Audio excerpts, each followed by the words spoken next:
Me quedé helada, con el corazón latiéndome en la garganta, cuando escuché a mi hermana decirle a mi hija, delante de toda la familia: «Esta casa algún día será tuya, Camila». Lo dijo con esa sonrisa perfecta que siempre usaba para quedar bien frente a los demás, como si estuviera regalando algo que le pertenecía por completo, como si yo no existiera en esa historia. Mi madre, sentada en su sillón favorito con una copa de vino en la mano, sonrió también. Sonrió como si ya estuviera decidido. Como si llevaran tiempo hablándolo entre ellas, a mis espaldas, y yo fuera apenas una invitada más en la graduación de mi propia hija. Sentí que algo se me rompía por dentro, ahí mismo, frente a todos.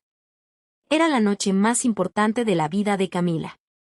Había terminado la preparatoria con las mejores calificaciones de su generación, y en unas semanas comenzaría la universidad, algo que yo nunca pude terminar porque tuve que dejarlo todo para sacarla adelante sola. Yo había cosido de noche, había limpiado casas los fines de semana, había caminado bajo el sol de Puebla cargando bolsas del mercado porque no me alcanzaba para taxi. Todo, absolutamente todo, para que esa noche existiera, y en el momento más importante de esa noche, mi propia hermana le prometió a mi hija una casa que, legalmente, también era mía. Respiré profundo, sentí que me temblaban las manos, y pregunté, con una voz que no reconocí como mía, una voz que salió de un lugar muy hondo, muy cansado: ¿quién tomó esa decisión sin mí? El silencio que cayó sobre esa sala fue tan pesado que se podía tocar. Mi hermana bajó la mirada. Mi madre apretó los labios y miró hacia otro lado.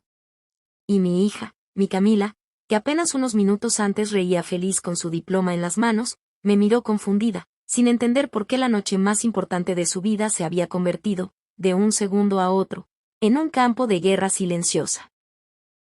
Nadie me respondió esa noche. Nadie tuvo el valor de mirarme a los ojos.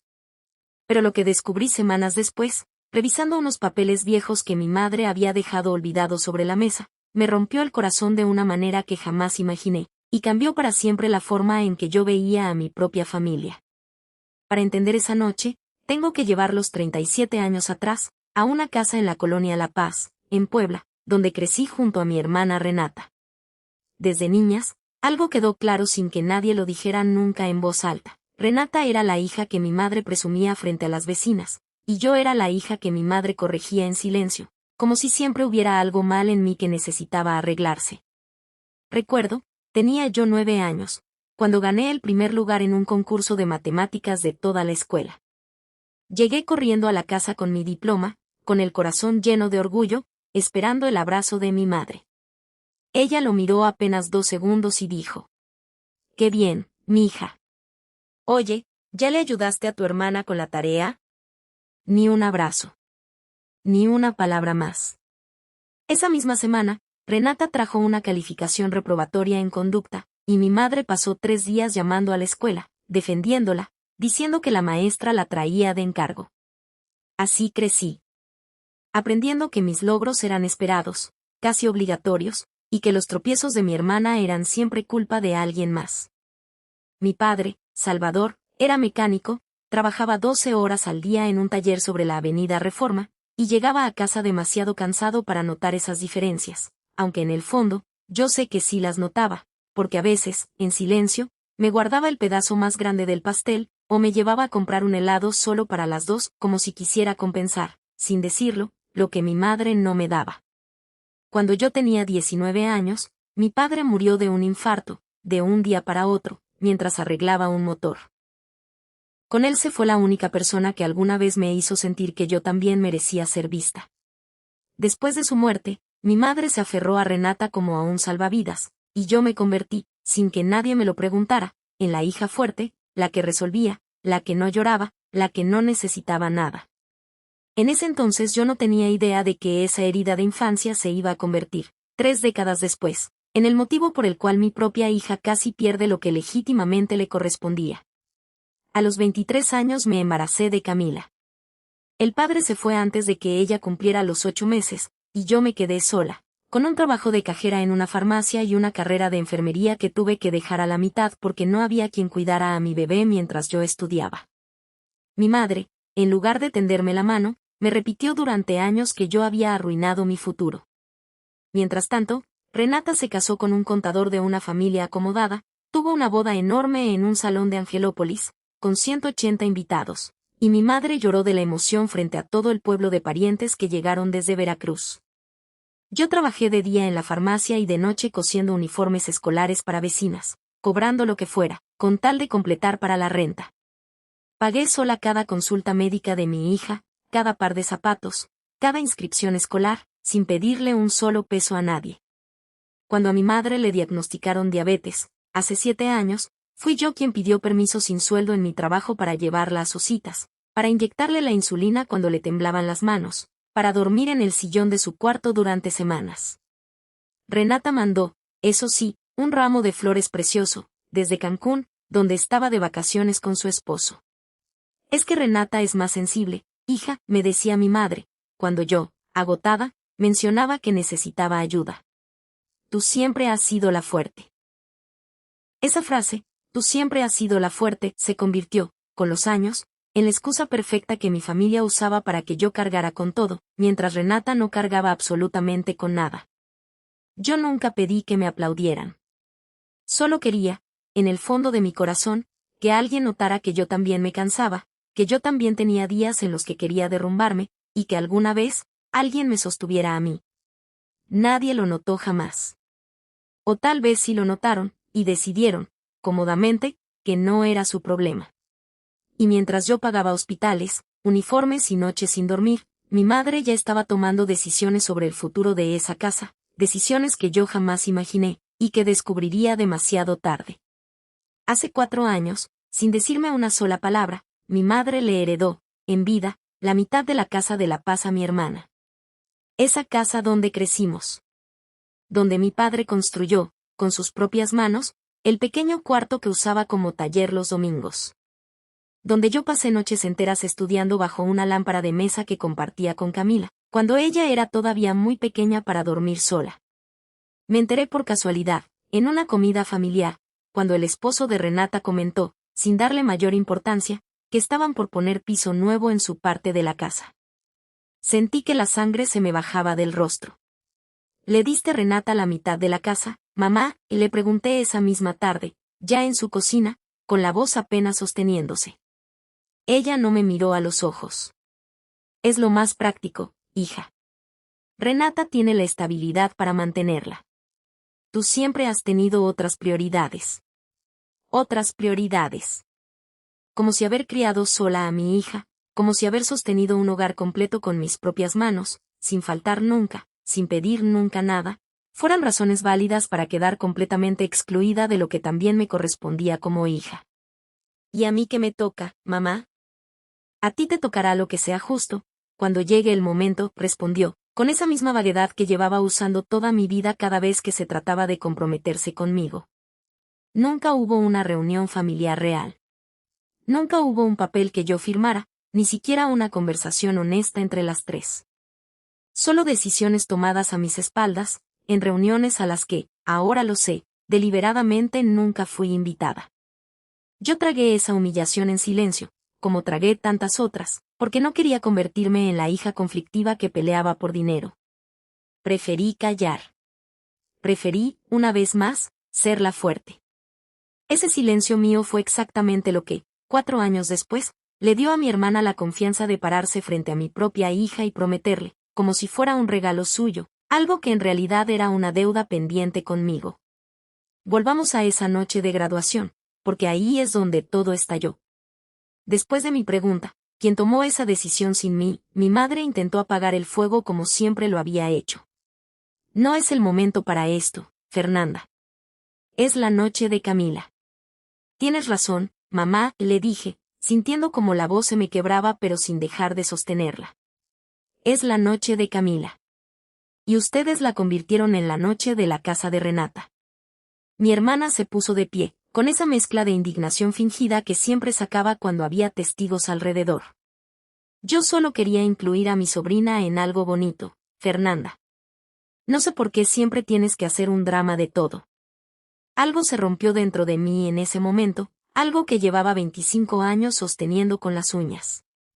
Drama, le dije, y por primera vez en mi vida no bajé la voz. Drama es que llevas 4 años disfrutando de la mitad de una casa que también es mía, y ahora vienes a prometerle a mi hija algo que ni siquiera es completamente tuyo para prometer. Los tíos, los primos, los vecinos invitados, todos bajaron la mirada hacia sus platos. Mi cuñado se quedó paralizado con el tenedor a medio camino. Y Camila, mi hija, la razón por la que toda esa gente estaba reunida esa noche, tenía los ojos llenos de lágrimas, no de felicidad, sino de una vergüenza que ella nunca debió sentir, porque su logro había quedado enterrado bajo 3 décadas de heridas que ella jamás provocó. Perdóname, mi amor, le dije, tomándola de la mano, sintiendo que el pecho se me partía en dos. Esto no debería estar pasando hoy, y menos por mi culpa. Mi madre, en lugar de defenderme a mí, defendió el ambiente de la fiesta. Por favor, Fernanda, no arruines esta noche. Y ahí, parada en medio de esa sala, entendí algo con una claridad que me dolió en lo más profundo. En esa familia, decir la verdad siempre fue considerado arruinar el ambiente. El silencio, en cambio, siempre fue bienvenido, sin importar cuánto me costara a mí sostenerlo durante toda una vida. Pensé que lo peor de esa noche ya había pasado. Estaba completamente equivocada, tomé mi bolso, tomé la mano de Camila, y salí de esa casa sin despedirme de nadie, con las piernas temblando y el corazón hecho pedazos. No hubo gritos en la calle. No hubo un portazo dramático. Solo caminé hasta mi auto, un Nissan viejo con el aire acondicionado descompuesto, y manejé en silencio mientras mi hija lloraba en el asiento de al lado, y yo luchaba por no llorar también, porque tenía que ser fuerte, otra vez, como siempre. Mamá, perdón si dije algo malo, me dijo Camila, con esa culpa que cargan los hijos cuando ven pelear a los adultos que aman. Tú no hiciste nada, mi vida. Absolutamente nada de esto es tu culpa. Durante las semanas que siguieron, dejé de contestar las llamadas de mi madre. Dejé de ir a las comidas de los domingos. No hice ningún anuncio, no bloqueé a nadie, simplemente me alejé, con la misma discreción con la que había cargado, durante años, cosas que nunca debieron ser solamente mías. Mi hermana me escribió un mensaje, no entiendo por qué sigues enojada, ya pasó, deberías dejarlo ir. Ya pasó, para ella. Porque para Renata, 30 años de favoritismo eran simplemente el pasado. Para mí, eran la explicación exacta de cada humillación reciente, la raíz de un dolor que nunca tuvo permiso de sanar. Mi madre me llamó una noche, llorando, diciendo que le estaba castigando con mi ausencia. Y por primera vez en mi vida, le respondí sin gritar, sin pelear, con una calma que hasta a mí misma me sorprendió. No te estoy castigando, mamá. Simplemente ya no voy a fingir que todo está bien, cuando llevo toda mi vida sintiendo que no lo está. Colgó sin decir nada más.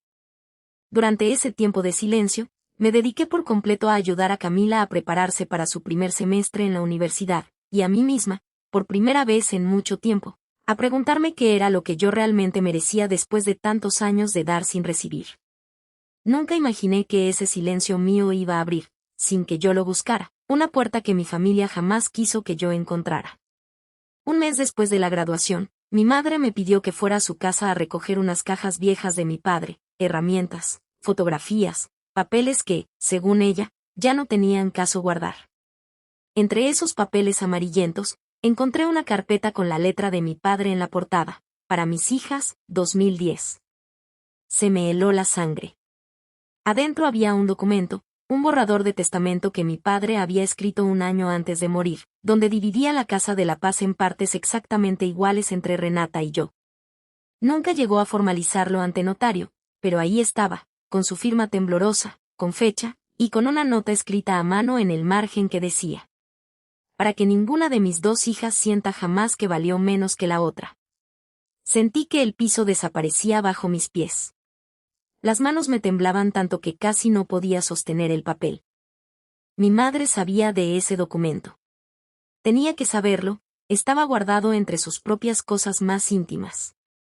Y aún así, 4 años atrás, decidió heredarle la mitad de la casa únicamente a Renata, ignorando por completo la última voluntad escrita de mi padre, el hombre que me guardaba el pedazo más grande del pastel sin que nadie lo notara. Confronté a mi madre esa misma tarde, con la carpeta apretada contra el pecho, con la voz rota. ¿sabías esto, mamá? ¿Sabías que mi papá quería dividir la casa entre las dos? Mi madre se sentó lentamente en su sillón, y por primera vez en toda mi vida, se quedó sin palabras. Tu papá nunca lo firmó ante notario, Fernanda. Legalmente no vale nada. No te pregunté si era legal, mamá, le dije, con lágrimas que ya no podía contener. Te pregunté si tú lo sabías. El silencio que siguió fue, esta vez, toda la respuesta que yo necesitaba. Sí, lo sabía, dijo finalmente mi madre, con la voz completamente rota. Pero Renata siempre necesitó más ayuda que tú, Fernanda. Siempre fue más frágil. Tú siempre supiste resolver todo tú sola, desde niña. Eso no es una virtud que ustedes me regalaron, mamá, le respondí, sintiendo que por fin, después de tantos años, mi voz salía completa, sin miedo. Es una herida que ustedes me obligaron a cargar sola.